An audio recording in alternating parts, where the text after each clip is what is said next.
Wake me up. What just happened?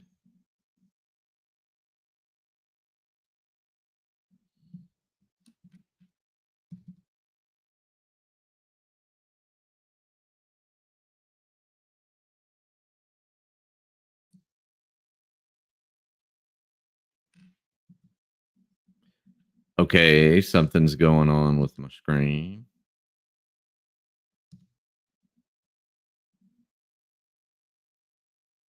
Hang on, technical difficulties.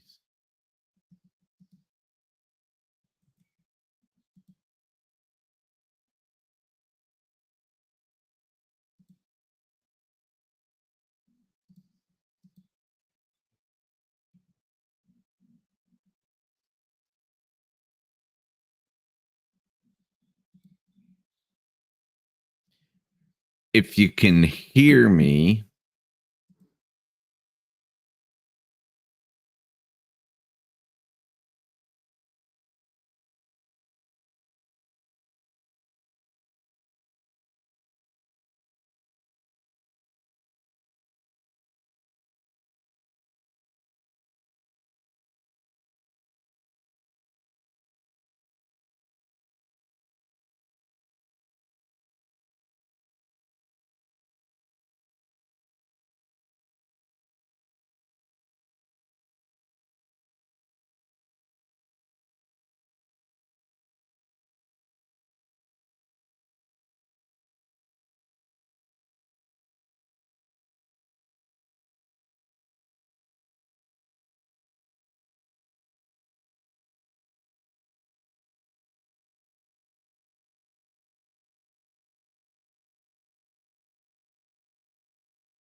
Can you hear me now?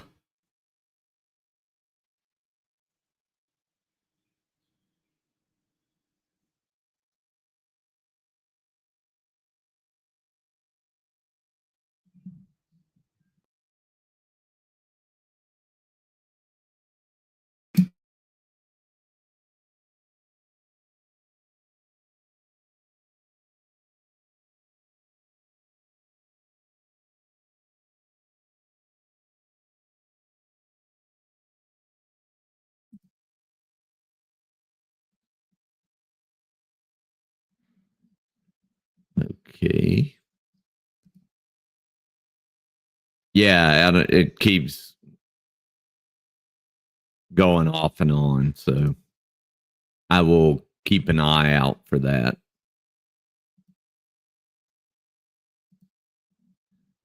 So we're going to hit up notes on nationalism again.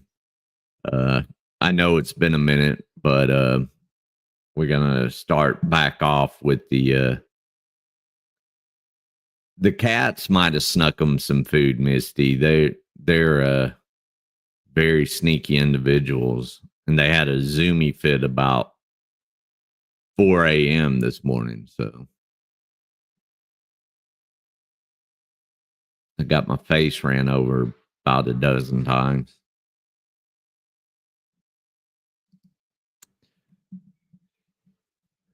So, what were the rights and wrongs of the Warsaw Rising of August 1944? Is it true about the German gas ovens in Poland? Who is really to blame for the Bengal famine? Probably the truth is discoverable, but the facts will be so dishonestly set forth in almost, I'm going to change this. Okay. In almost any newspaper that the ordinary reader can be forgiven either for swallowing lies or failing to form an opinion.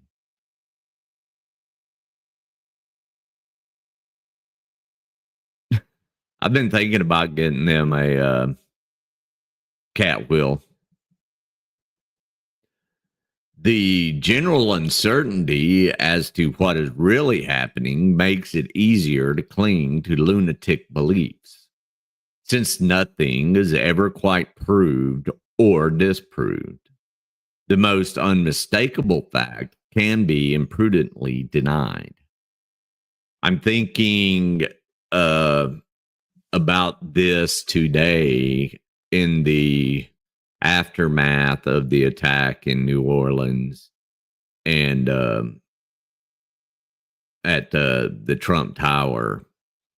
And I'm seeing all over Twitter and other spaces that people are trying to tie the attempts on Trump and they're trying to tie all of these people together. So clinging on to some type of belief system there. I love a Bengal. I used to have one. She was the sweetest. She thought I was hers. She always cleaned my hair. So I want to read this. Since nothing is ever quite proved or disproved, though most unmistakable fact can be imprudently denied. Moreover, although endlessly brooding on power, victory, defeat, revenge, the nationalist is often somewhat uninterested in what happens in the real world. What he wants is to feel that his own unit is getting the better of some other unit. He can more easily do this by scoring off an adversary than by examining the facts to see whether they support him. All nationalist controversy is at the debating society level. You hear us talk about this often and loudly, right? These debate me bros, blah blah blah. Well, this is not a new idea. Um, it goes all the way back to the debating halls of Greece, as far as I can tell, and probably even further back. Hey, Justin. Um, Sorry, I got thrown off everybody. If I didn't do my general kind of roll call. Did I see Linda P and Hazel? Who's a good girl? I just want to get Hazel's tail wagging to aggravate Linda P. Um, it is always entirely inconclusive since each contestant invariably believes himself to have won the victory. Some nationalists are not far from schizophrenia, living quite happily amid dreams of power and conquest which have no connection with the physical world.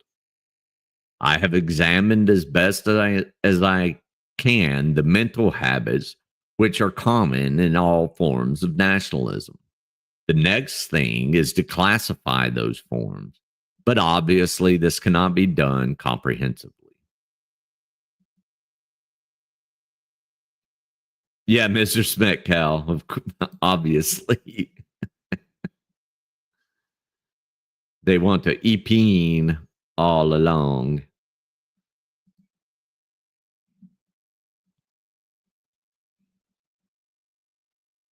Nationalism is an enormous subject.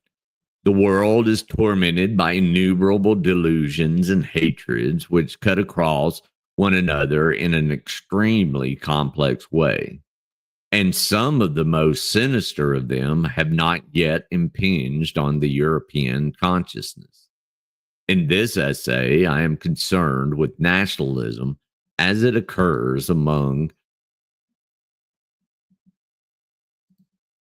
the English intelligentsia. In them, much more than in ordinary English people, it is unmixed with patriotism and can therefore be studied pure. Below are listed the varieties of nationalism now flourishing among English intellectuals.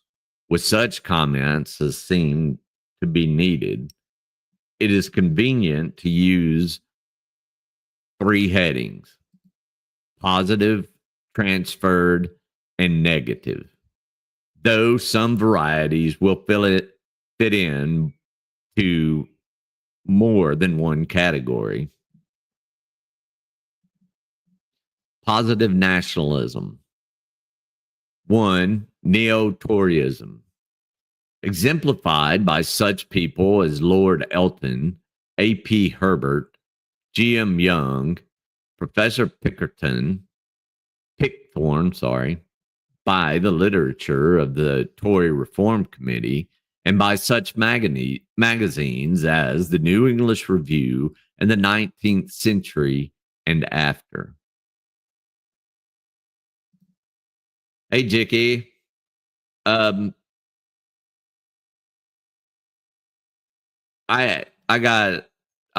I made this late, so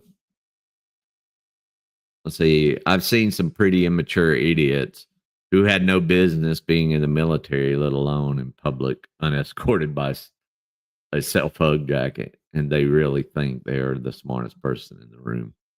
Indeedly do.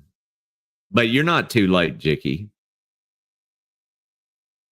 The real motive force of neo-Toryism gives it its nationalistic character and differentiating it from ordinary conservatism is the desire not to recognize that British power and influence have declined. Even those who are realistic enough to see that Britain's military position is not what it was tend to claim that English ideas, usually left undefined, must dominate the world. The neo Tories are anti Russian, but sometimes the main emphasis is anti American. The significant thing is that this school of thought seems to be gaining ground among youngish intellectuals, sometimes ex communists who have passed through the usual process of disillusionment and become disillusioned with that.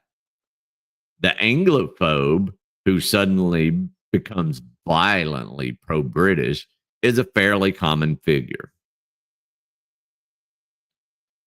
Writers who illustrate this tendency are F.A. Voigt, Malcolm Muggeridge, Evelyn Waugh, and Hugh Kingsmill, and a psychologically similar development can be observed in T.S. Eliot, Wyndham Lewis, and various of their followers.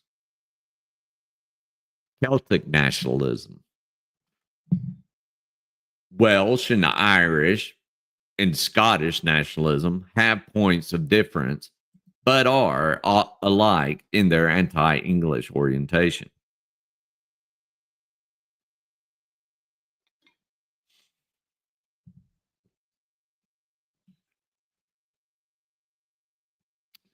That page came up weird.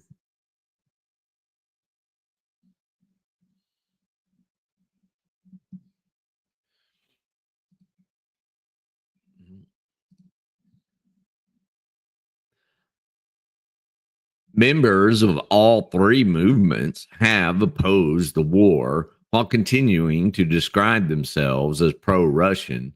In the lunatic fringe, now I'm going to have Floyd in my head. Thank you very much, Mr. Orwell. Has it even contrived to be, was that Floyd that sang Lunatic Fringe? I think so. Has even contrived to be simultaneously pro-Russian and pro-Nazi. But Celtic nationalism is not the same thing as an Anglophobia. Its motive force is a belief. Okay, loading.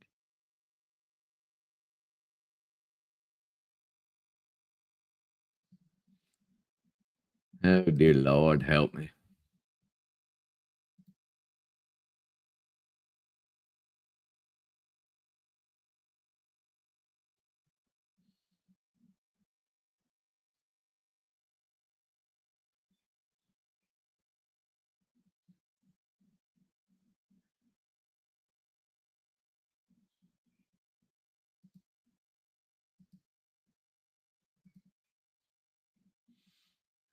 Let me refresh this page. Huh.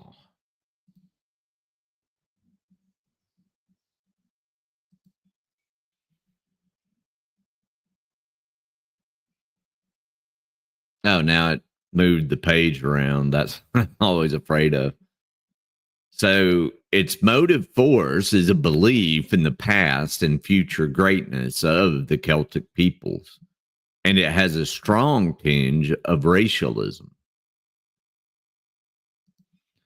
The Celt is supposed to be spiritually superior to the Saxon, simpler, more creative, less vulgar, less snobbish, etc. But the usual power hunger is there under the surface.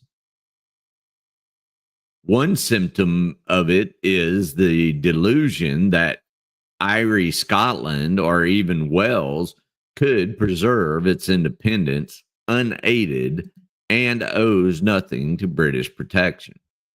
Among writers, good examples of this school of thought are Hugh McDiarmid and Sean O'Casey. Oh no, this could trigger people from the coded wars talking about Diarmid. No modern Irish writer, even of the stature of Yeats or Joyce, is completely free from traces of nationalism. Zionism. Oh no, this is the one that always gets me with Todd. Zionism, this has the unusual characteristics of a nationalist movement, but the American variant of it seems to be more violent and malignant than the British. I classify it under direct and not transferred nationalism because it flourishes almost exclusively among the Jews themselves. In England, for several rather incongruous reasons, the intelligentsia are mostly pro-Jew on the Palestine issue, but they do not feel strongly about it. All English people of goodwill are also pro-Jew in the sense of disapproving of Nazi persecution. But any actual nationalistic loyalty or belief in the innate superiority of the Jews is hardly to be found among the Gentiles. Transferred nationalism, communism, political Catholicism, color feeling. The old style contemptuous attitude towards natives has been much weakened in England, and various pseudo-scientific theories emphasizing the superiority of the white race have been abandoned. Among the intelligentsia, color feeling only occurs in the transposed form, that is, as a belief in the innate superiority of the colored races. This is now increasingly common among English intellectuals, probably resulting more from masochism and sexual frustration than from contact with the Oriental and the Negro nationalists. Emphasis on this is a literary piece of art I'm reading from. Movements. Even among those who do not feel strongly on the color question, snobbery and imitation have a powerful influence. Almost any English intellectual would be scandalized by the claim that the white races are superior to the colored, whereas the opposite claim would seem to him unexceptionable, even if he disagreed with it. Nationalistic attachment to the colored races is usually mixed up with the belief that their sex lives are superior, and there is a large underground mythology about the sexual prowess of Negroes. Are we doing a bingo card for this? For toddler? Or, I mean, dang, we could do so many bingo cards on everything that we have studied since I've started this this page. We would have stacks on stacks on stacks of them, right?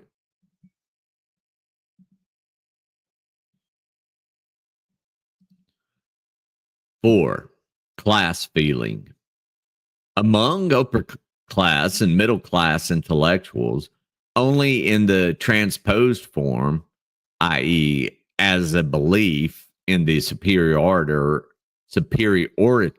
of the proletariat. Here again, inside the intelligentsia, the pressure of public opinion is overwhelming. Yeah, Jicky, we wouldn't get anything done. We'd just all be yelling bingo. Be like a shot heard round the world. Nationalistic loyalty towards the proletariat and most vicious theoretical hatred of the bourgeoisie can often can and often do coexist with ordinary snobbishness and everyday life. Uh, Mrs. Metcalf, I didn't ask you, did the squid make it back safely? And did he take his coffee with him? Pacifism. The majority of pacifists either belong to obscure religious sects or are simply humanitarians who object to taking of life and prefer not to follow their thoughts beyond that point. But there's a minority of intellectual pacifists whose real, though unadmitted, motive appears to be hatred of Western democracy and admiration of totalitarianism. Pacifist propaganda usually boils down to saying that one side is as bad as the other. But if one looks closely at the writings of younger intellectual pacifists,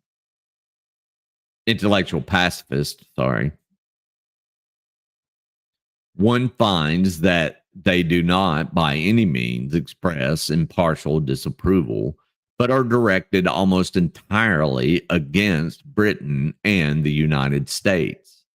Moreover, they do not, as a rule, condemn violence as such, but only violence used in defense of the Western countries. The Russians, unlike the British, are not blamed for defending themselves by warlike means. And indeed, all pacifist propaganda of this type avoids mention of Russia or China. It is not claimed, again, that the Indians should abjure violence in their struggle against the British. Pacifist literature abounds with equivocal remarks, which, if they mean anything, appear to mean that statesmen of the type of Hitler are preferable to those of the type of Churchill, and that violence is perhaps excusable if it is violent enough.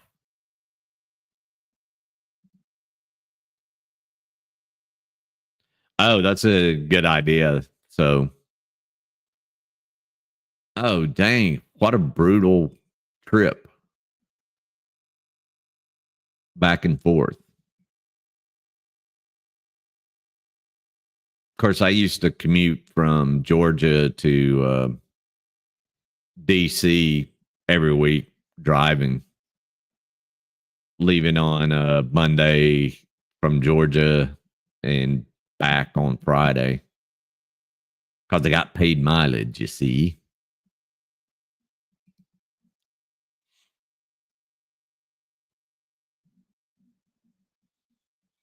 So, after the fall of France, the French pacifists, faced by a real choice which their English colleagues have not had to make, mostly win over the Nazis, and in England, there appears to have been some small overlap of membership between the Peace Pledge Union and the black shirts.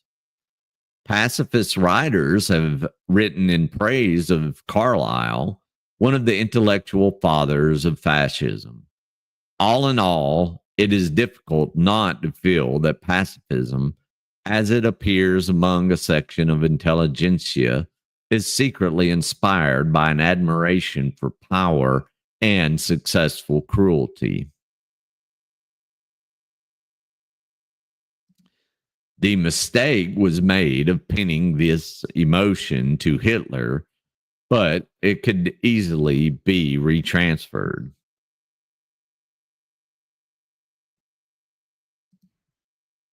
Oh no. Jeez. Well, hopefully you have enough until he makes it back with it.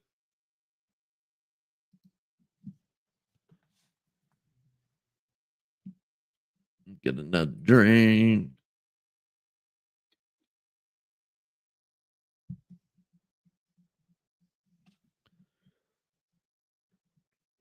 Negative nationalism. 1. Anglophobia. Within the intelligentsia, a derisive and mildly hostile attitude towards Britain is more or less compulsory, but it is unfaked emotion in many cases.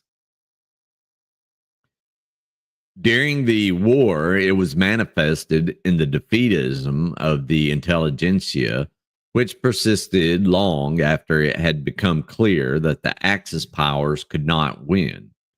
Many people were undisguisedly pleased when Singapore fell or when the British were driven out of Greece. And there was remarkable unwillingness to believe in good news, ergo El Alamein, or the number of German planes shot down in the Battle of Britain. English left wing intellectuals did not, of course, actually want the Germans or Japanese to win the war, but many of them could not help getting a certain kick out of seeing their own country humiliated and wanted to feel that the final victory could be due to Russia or perhaps America and not Britain. In foreign politics, many intellectuals follow the principle that any faction backed by Britons must be in the wrong. As a result, enlightened opinion is quite largely a mirror image of a conservative policy. Anglophobia is always liable to reversal, since that fairly common spectacle, the pacifist of one war who is a bellicist in the next. Hey, Mr. Rican. 2. Anti-Semitism.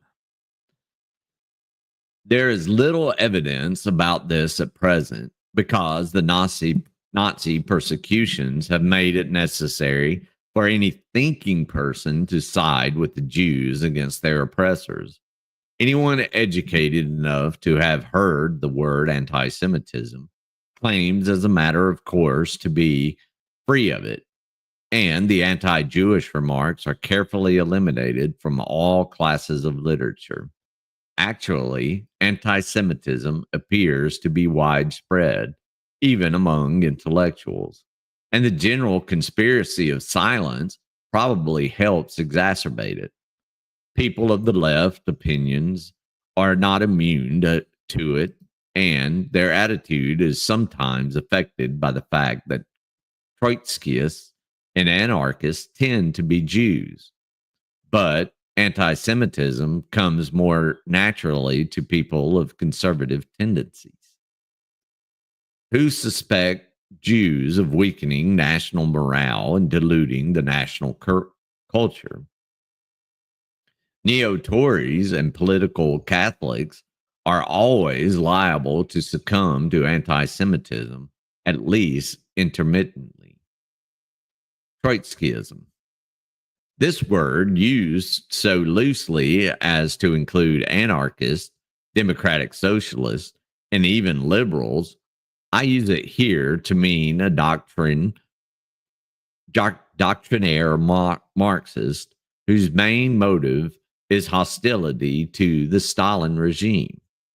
Trotskyism can be better studied in obscure pamphlets or in papers like The Socialist Appeal than in the works of Trotsky himself, who was by no means a man of one idea. Although in some places, for instance in the United States, Trotskyism is able to attract a fairly large number of adherents and develop into an organized movement with a pretty furor of its own, its inspirations is essentially negative. The Trotskyist is against Stalin, just as the communist is for him. And like the majority of communists, he wants not so much to alter the external world as to feel that the battle for prestige is going in his own favor. In each case, there is the same obsessive fixation on a single subject, and the same inability to form a genuinely rational opinion based on probabilities. The fact that Trotskyists are everywhere, a persecuted minority, and that the accusation usually made against them, i.e., of collaborating with the fascists, is absolutely false, creates an impression that Trotskyism is intellectually and morally superior to communism, but is doubtful whether there is much difference. The most typical Trotskyists, in any case, are ex communists, and no one arrives at Trotskyism except via one of the left wing movements. No communist, unless tethered to his party by years of habit, is secure against a sudden lapse into Trotskyism. The opposite process does not seem to happen equally often, though there's no clear reason why it should. In the classification I have attempted above, it will seem that I have often exaggerated, oversimplified, made unwarranted assumptions, and have left out of account the existence of ordinarily decent motives. This was inevitable because it is in this essay I am trying to isolate the identity and identify tendencies which exist in all our minds and pervert our thinking without necessarily occurring in a pure state or operating continuously. It is important at this point to correct the oversimplified picture which I have been obligated to make. To begin with, one has no right to assume that everyone, or even every intellectual, is infected by nationalism. No, Cap, no. Secondly, nationalism can be intermittent and limited. An intelligent man may half succumb to a belief which attracts him, but which he knows to be absurd, and he may keep it out of his mind for long periods.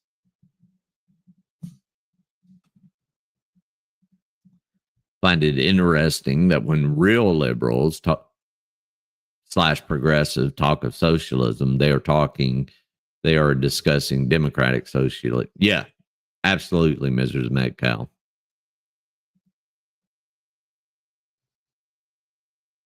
It's all good, Joey. It's here for posterity, so you can. Yeah, yeah. They just want to call it communism, but he thinks he is. He thinks what he did last night was some kind of dissection and putting a microscope on under Chris and everyone around him when he was just replaying videos. It was it's kind of sad, actually. You too, Joey. I hope the new year is treating you well.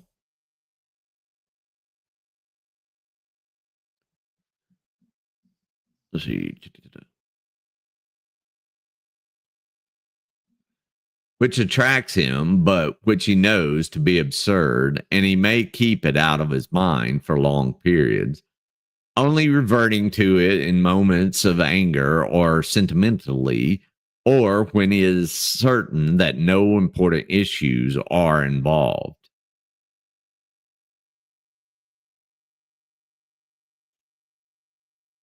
Yep, exactly, Joey. Thirdly, a nationalistic creed may be adopted in good faith from non nationalistic motives.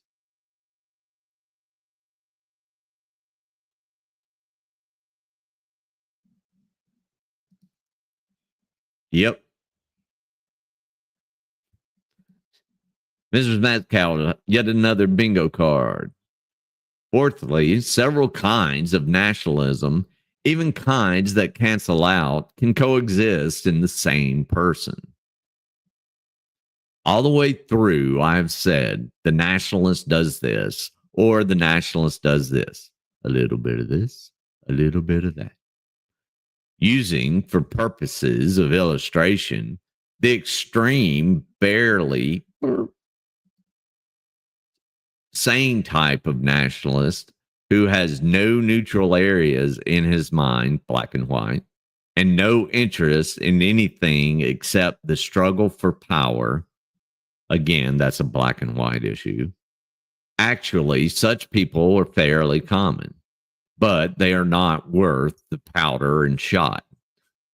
In real life, Lord Elton, D.N. Pritt, Lady Houston, Ezra Pound, Lord Bannister, Father Coughlin, and all the rest of their dreary tribe to be fought against, but their intellectual deficiencies hardly need pointing out.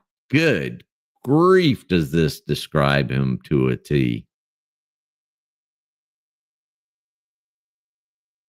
Motto Mancia is not interesting, and the fact that no nationalist of the more bigoted kind can write a book, which still seems worth reading after a lapse of years, has a certain deodorizing effect.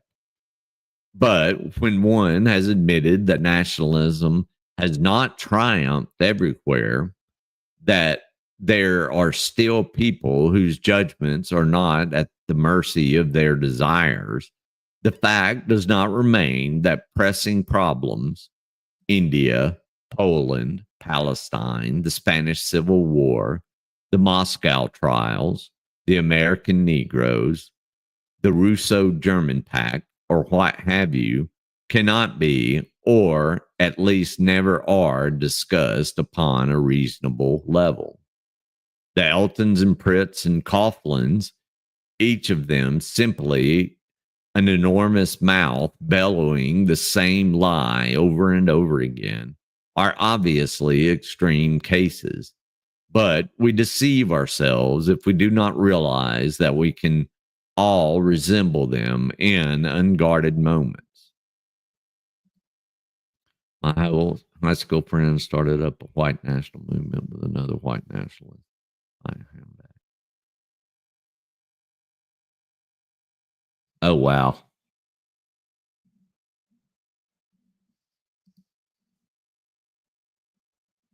Oh, that was a bunch of that Charlottesville shit.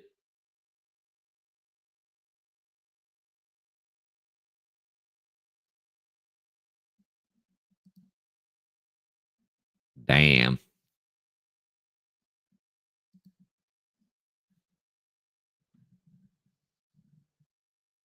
That's crazy.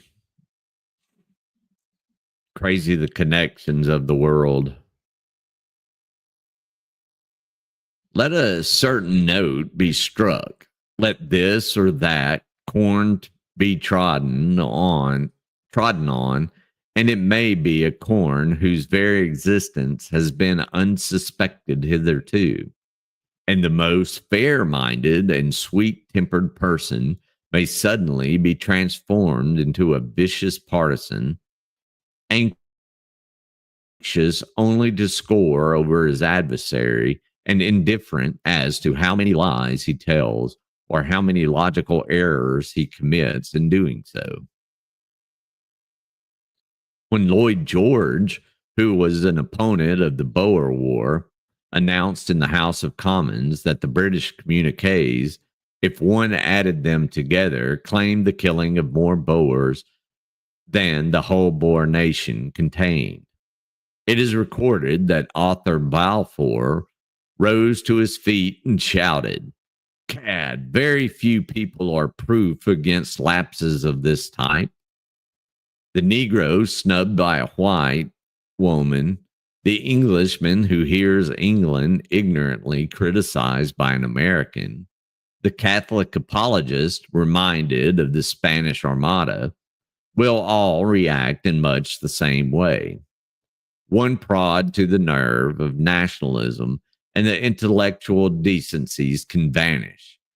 The past can be altered and the plainest of facts can be denied.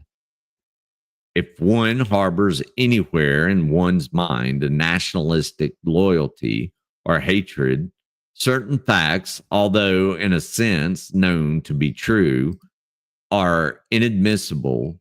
Here are just a few examples. I list below 5 types of nationalists, and against each other I append a fact which it is impossible for that type of nationalist to accept, even in his secret thoughts. British Tory. Britain will come out of this war with reduced power and prestige. Hidey ho, Seven Cities kid. Communist. If she had not been aided by Britain and America, Russia would have been defeated by Germany. Irish nationalist. Irie can only remain independent because of British protection. Trotskyists. The Stalin regime is accepted by the Russian masses. Pacifist. Those who adjure violence can only do so because others are committing violence on their behalf.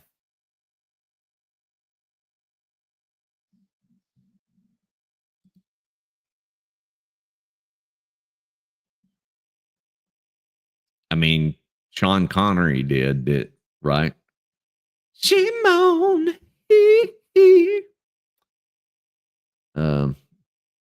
All of these facts are grossly obvious if one's emotions do not happen to be involved.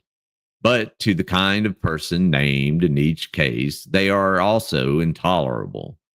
And so they have to be denied, and false theories constructed upon their denial. I come back to the astonishing failure of military prediction in the present war. It is, I think, true to say that the intelligentsia have been more wrong about the progress of the war than the common people, and that they were more swayed by the partisan feelings. The average intellectual of the left believed, for instance, that the war was lost in 1940. The Germans were bound to overrun Egypt in 1942. The Japanese would never be driven out of the lands they had conquered, and that the Anglo-American bombing offensive was making no impression on Germany. He did, and with flair. I did. That was a oops. That was a wartime specialty of mine. Or what does Todd call it? A warfield. If we were in a firefight or something, I would run around Michael Jackson, and it kind of kept morale up.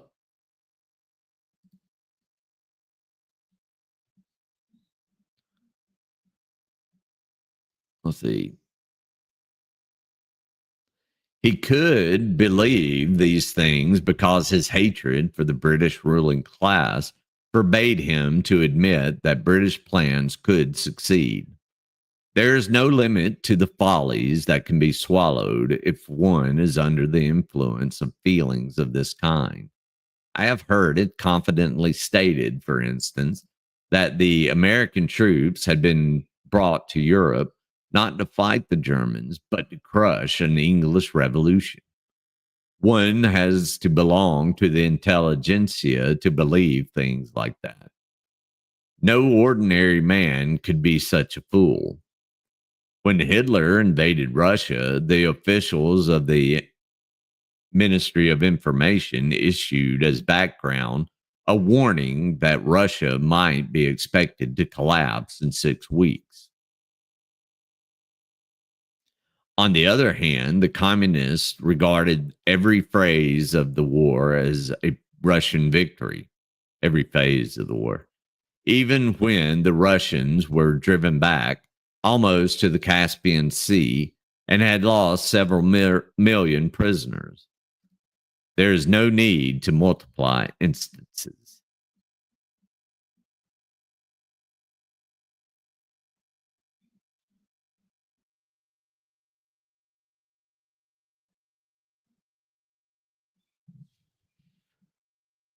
Let's see. What was I going to do?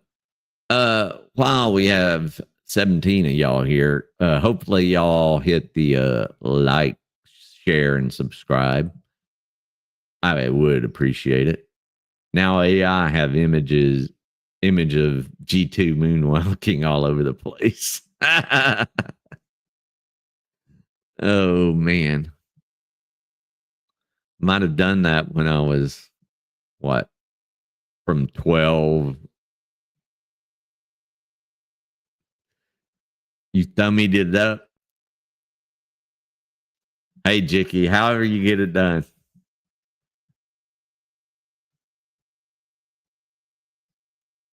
So the point is that as soon as fear, hatred, and jealousy and power, worship are involved, listen to that statement again.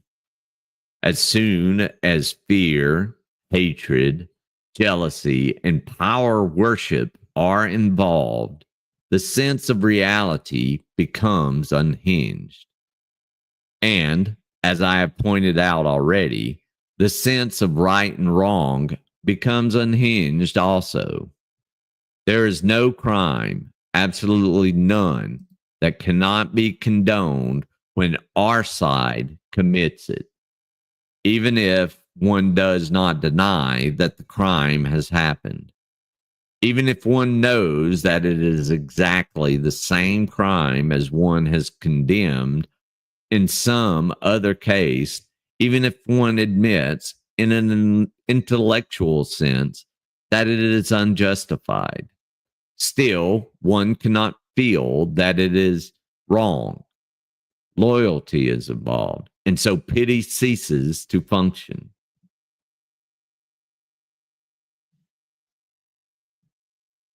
Hey, Michael. Good to see you, buddy. The reason for the... Sorry.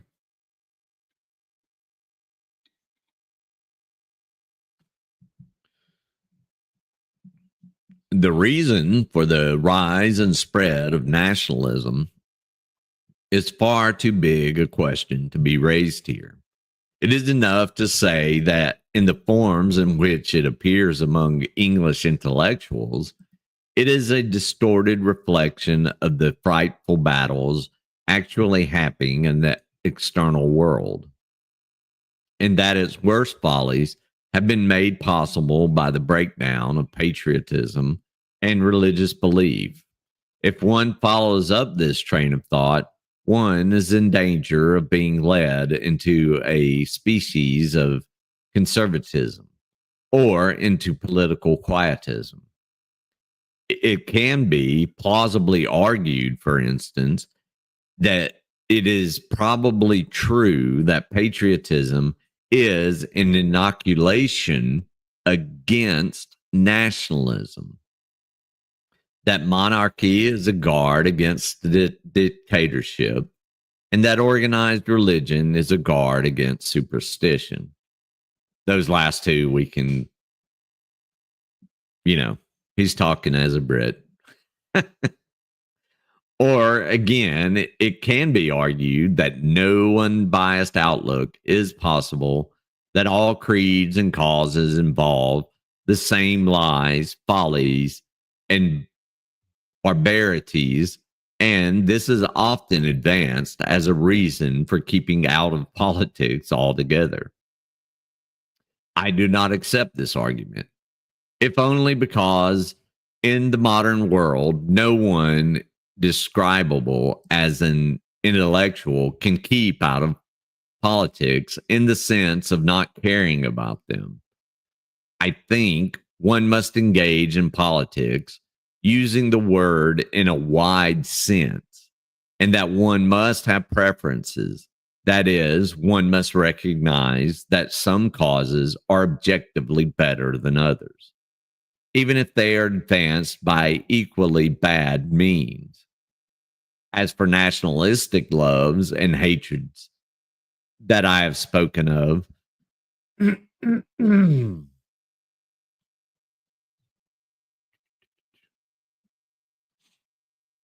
where did I? Okay. They are part of the makeup of most of us, whether we like it or not.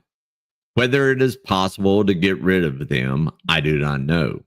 But I do believe that it is possible to struggle against them, and that it is essentially a moral effect. It is a question, first of all, of discovering what one really is and what one's own feelings really are, and then making allowance for inevitable bias.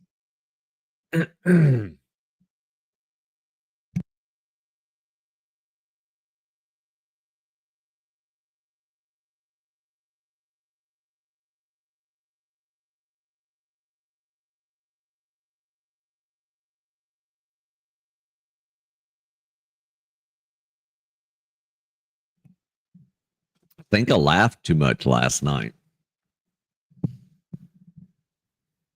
It was a good show. If you hate and fear Russia, if you are jealous of the wealth and power of America, if you despise Jews, if you have a sentiment of inferiority towards the British ruling class, you cannot get rid of those feelings simply by taking thought. But you can at least recognize that you have them and prevent them from contaminating your mental processes. The emotional urges, which are inescapable and are perhaps even necessary to political action, should be able to exist side by side with an acceptance of reality. So you can take the recovery guide that we just covered to overcome those biases if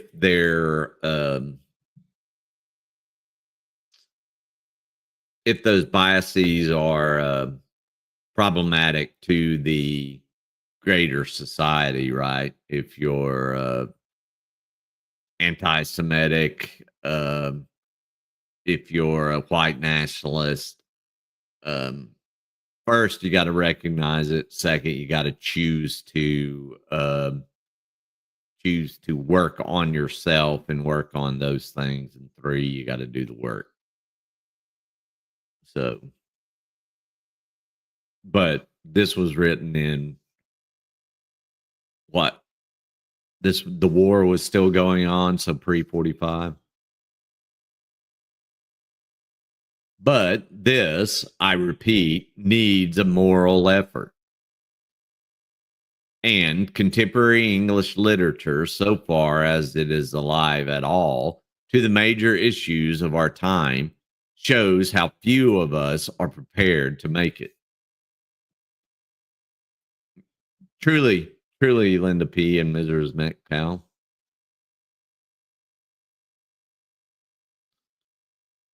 So, author's notes. 1. Nations and even vaguer entities such as the Catholic Church or the proletariat are commonly thought of as individuals and often referred to as she.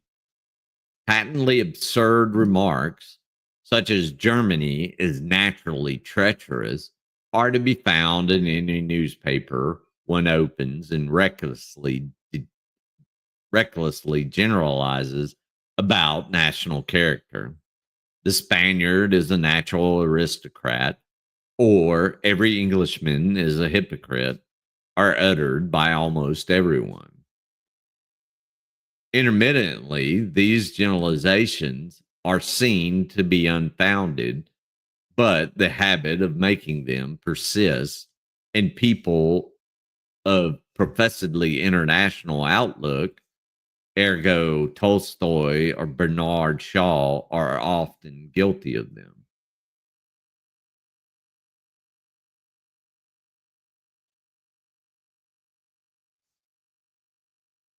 Oh, no, no. No. We were just laughing a lot, Jicky. A few writers of conservative tendency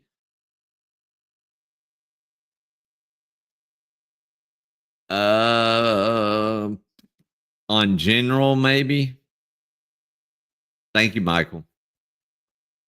A few writers of conservative tendencies, such as Peter Drucker, foretold an agreement between Germany and Russia, but they expected an actual alliance or amalgamation which would be permanent. No Marxist or other left wing writer of whatever color came anywhere near foretelling the pact. 3. The military commentators of the popular press can mostly be classified as pro Russian or anti Russian, pro blimp or anti blimp. Well, we learned how the blimp went, right?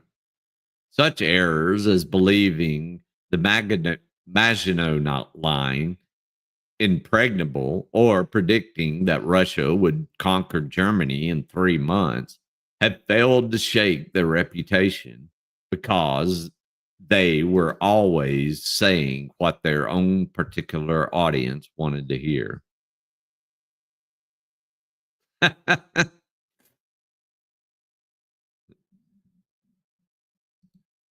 Hey, Orwell, hands off Tolstoy. Well, they can't all get along, eh? The two military critics most favored by the intelligentsia are Captain Liddell Hart and Major General Fuller, the first of whom teaches that the defense is stronger than the attack, and the second that the attack is stronger than the defense. This contradiction has not prevented both of them from being accepted as authorities by the same public. The secret reason for their vogue in left wing circles is that both of them are at odds with the War Office. I can tell you that the Fullers are very pro attack.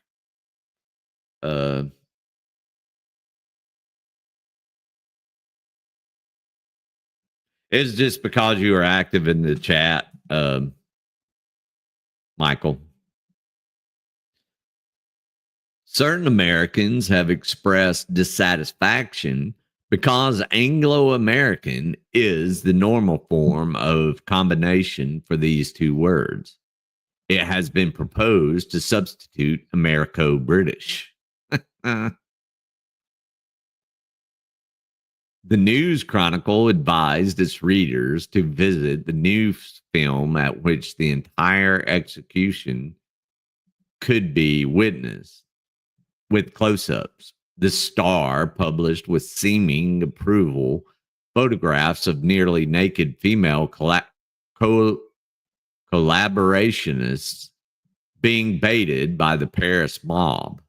These photographs had a marked resemblance to the Nazi photographs of Jews being baited by the Berlin mob.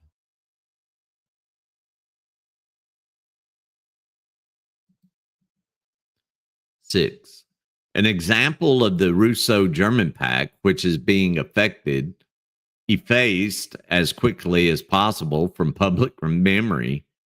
A Russian correspondent informs me that mention of the pact is already being omitted from Russian yearbooks, which table recent political events. 7. A good example of this sunstroke superstition. Until recently, it was believed that the white races were much more liable to sunstroke than the colored, and that a white man could not safely walk about in tropical sunshine without a pith helmet. There was no evidence whatever for this theory, but it served the purpose of accentuating the difference between the natives and the Europeans. During the present war, the theory was quietly dropped, and whole armies maneuver in the tropics without pith helmets. So long as the sunstroke superstition survived, English doctors in India appear to have believed in it firmly as laymen.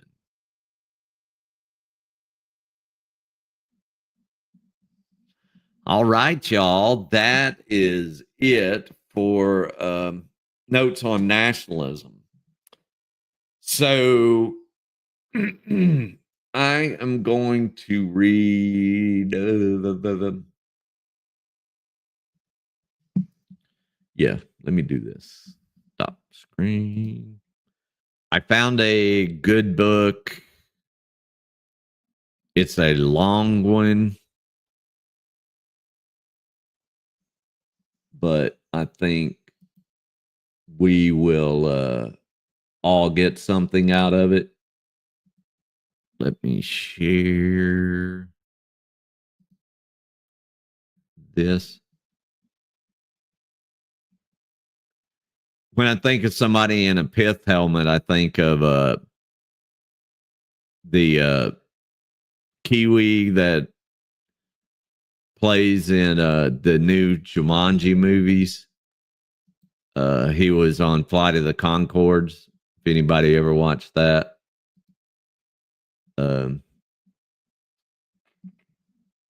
What was I doing? Okay.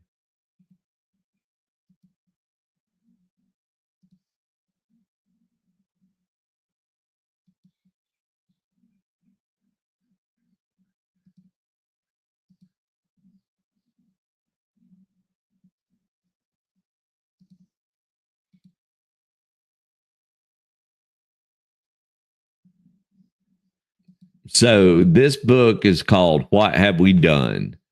The Moral Injury of Our Longest Wars.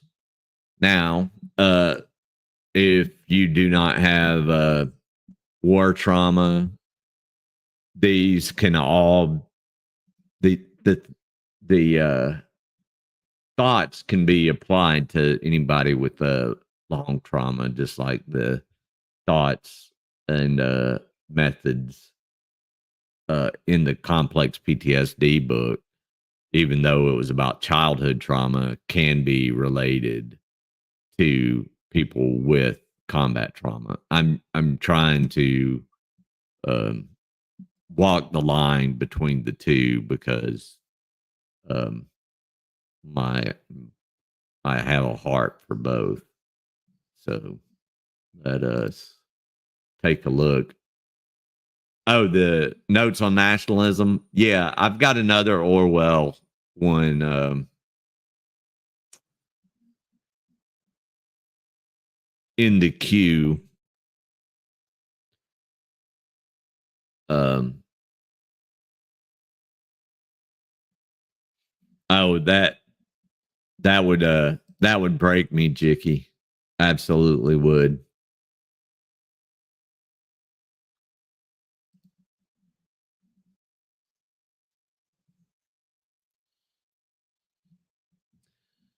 So let's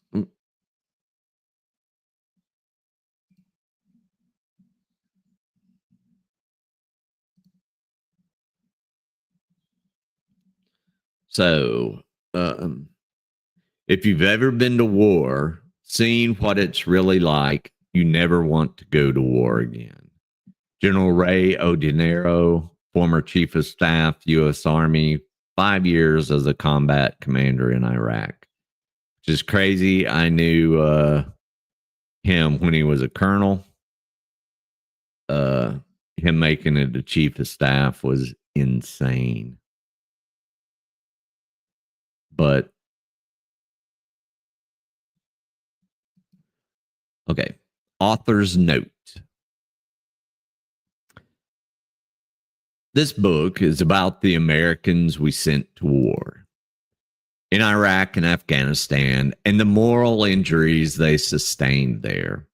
In those conflicts, civilians were caught up in the fighting as willing or unwilling participants or as bystanders.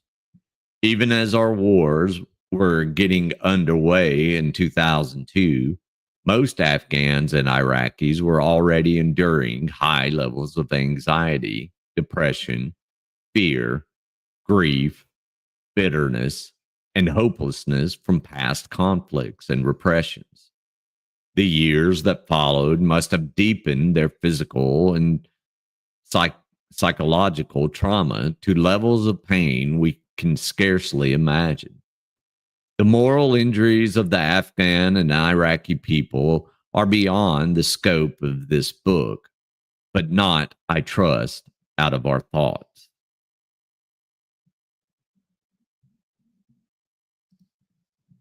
Yeah, Joey. Yep.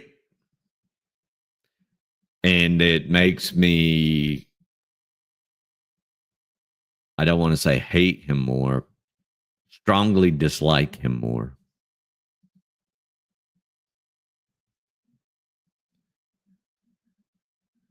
Okay. So that's the author's note. I will no, I'll do the prologue later. I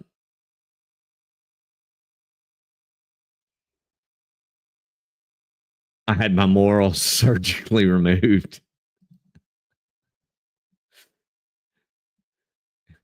I need that doctor's name. All right, y'all. I think I am going to end it there. But this is where we're going to go for as long.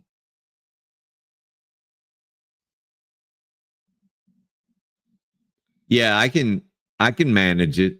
I have my coping techniques, and I think it helps me to help others. And the wide reach of YouTube is making it even better. Gives me a wider reach to help people in how I can help. However I can help. I'm not a professional. I'm just an undergrad. So in psychology, and I've lived it. So that's why I'm choosing books that I think will help. So anyhow, thank you, Jakey. All right, you guys, I will see you whenever the boss man tells us he is gonna go live. He's taking us live. So hey, Kathy. Thank you. I appreciate it. I appreciate all of y'all. I appreciate y'all's participation and our little side discussions. I think sometimes those are more helpful than the content sometimes. But dang, these curls are gonna kill me, y'all. Y'all gotta help keep me on track for growing them out.